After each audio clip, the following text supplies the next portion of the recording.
Restaurant ஸ்டைலில் beef வறுவல் எப்படி சேஃப்டாக செய்கிறேன் என்று பார்ப்போம் வாங்க. ப்ரெஷர் குக்கரில் கழுவி க்ளீன் பண்ணி வச்ச இறைச்சி துண்டுகளை சேர்த்துக்கோங்க.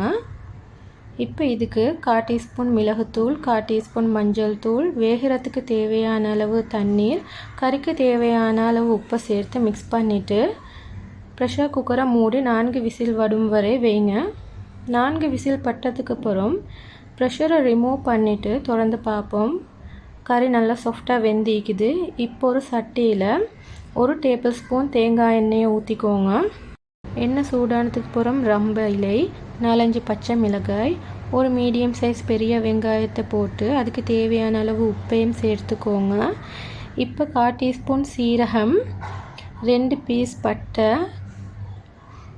இஞ்சி பூண்டு பேஸ்ட்டையும் சேர்த்து பச்சை வாசனை போகிற அளவுக்கு வதக்கிக்கோங்க. இப்போ நாங்கள் இதுக்கு தேவையான மசாலா பொருட்களை ஆட் பண்ணிக்கொள்வோம். இப்போ 1/4 டீஸ்பூன் மஞ்சள் தூள்,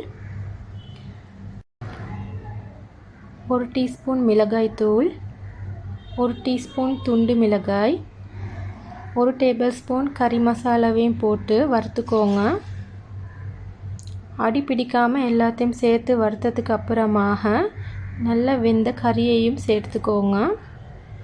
கறியை சேர்த்து இந்த மசாலா கறியோட மிக்ஸ் ஆகிற அளவுக்கு, அதாவது ஒட்டி கொள்கிற அளவுக்கு நல்லா மிக்ஸ் பண்ணிக்கோங்க.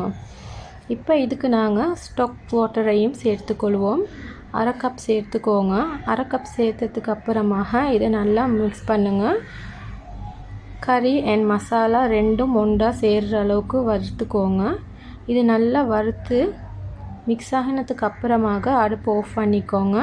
அவ்வளோதான், சூப்பரான பீஃப் மிளகு ஃப்ரை ரெடி. இது உங்களுக்கு பிடிச்சிருந்தால் லைக் பண்ணுங்கள், கமெண்ட் பண்ணுங்கள், மறக்காமல் சப்ஸ்கிரைப் பண்ணுங்கள்.